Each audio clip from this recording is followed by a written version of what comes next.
Assalamualaikum warahmatullahi wabarakatuh. Kami dari kelompok 5 ingin mempresentasikan materi yang berjudul Graph dan mengimplementasikannya pada Python. Sebelum kita lanjut ke materinya, izinkan saya memperkenalkan diri anggota kelompok 5 yang beranggotakan 5 orang. Yang pertama adalah Irsan Daud yang berNIM 15240316, dan yang kedua adalah Diki Rijaldi dengan NIM 15240431.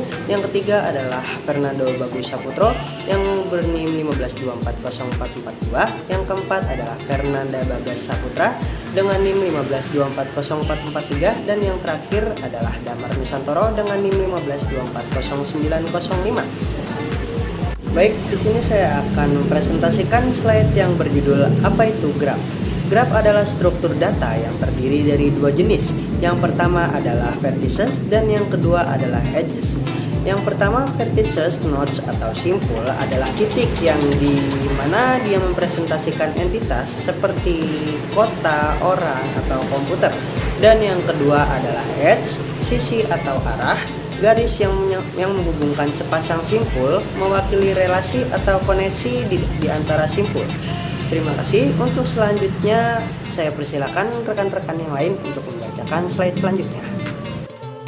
Assalamualaikum warahmatullahi wabarakatuh. Perkenalkan, nama saya Fernanda Bagas Saputra dengan NIM 15240442.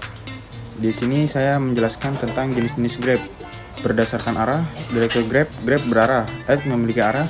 Contoh, akun Twitter yang follow-followan dengan pengguna lain. Undirected graph atau graph tak berarah, add tidak memiliki arah. Contoh, koneksi pertemanan di Facebook. Selanjutnya, berdasarkan bobot.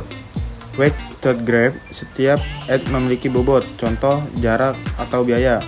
Unweighted graph atau add tidak memiliki bobot. Sekian dari saya. Perkenalkan, nama saya Fernando Bagus Saputro dengan NIM 15240443. Di sini saya akan menjelaskan tentang representasi graph.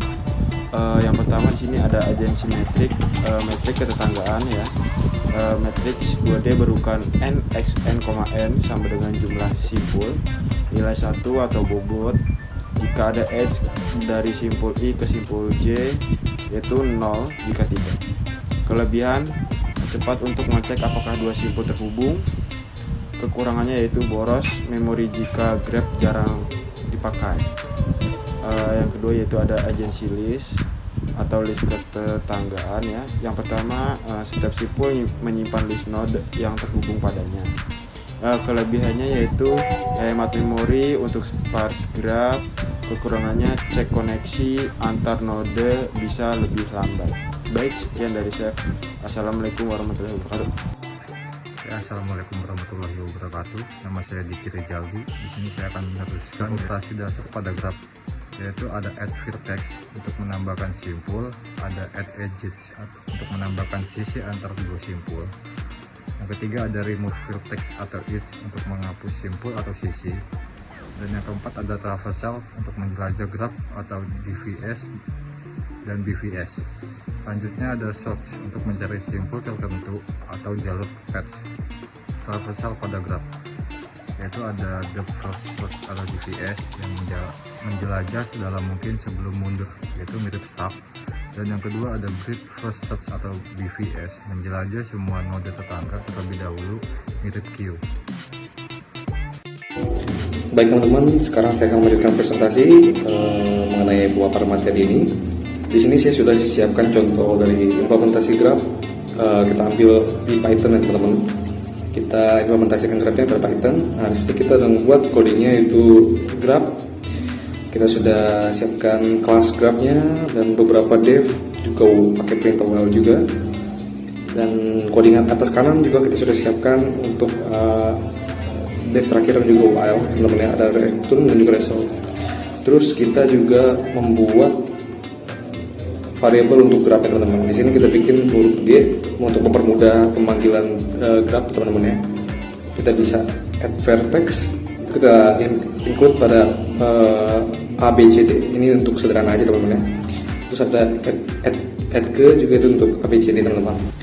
Lalu kita masukkan juga perintah print ya teman-teman untuk mencetak agency list. Jadi ntar kita saat perintah di graph ini di Python dijalankan akan memunculkan agency list.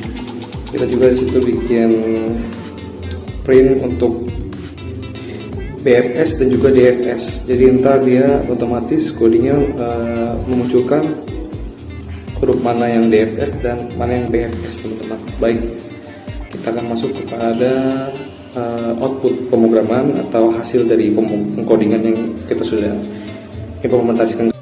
Nah, teman-teman, ini contoh output programnya atau hasil dari pengkodingan implementasi graph pada Python tadi, teman-teman.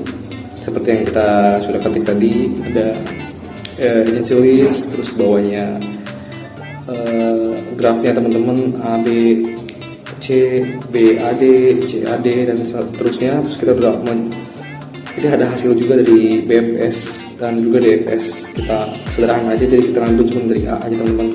Nah, urutan DFS ini bisa berbeda tergantung urutan dari stacknya, teman-teman. Ini mungkin contoh sederhana pengimplementasian graph, teman-teman ya. Jadi untuk lebih kompleksnya nanti kita bisa pelajari bersama-sama. Ya, jadi kesimpulannya teman-teman, graph ini cukup fleksibel dan sangat fleksibel justru untuk memodelkan relasi yang kompleks. Seperti contohnya di sini ada jalan, jaringan sosial, dan juga jaringan komputer. Sedangkan agency list itu lebih hemat untuk memori sparse graph. Nah, dan fungsi traversal seperti DFS dan BFS sangat cukup penting untuk eksplorasi, teman-teman ya.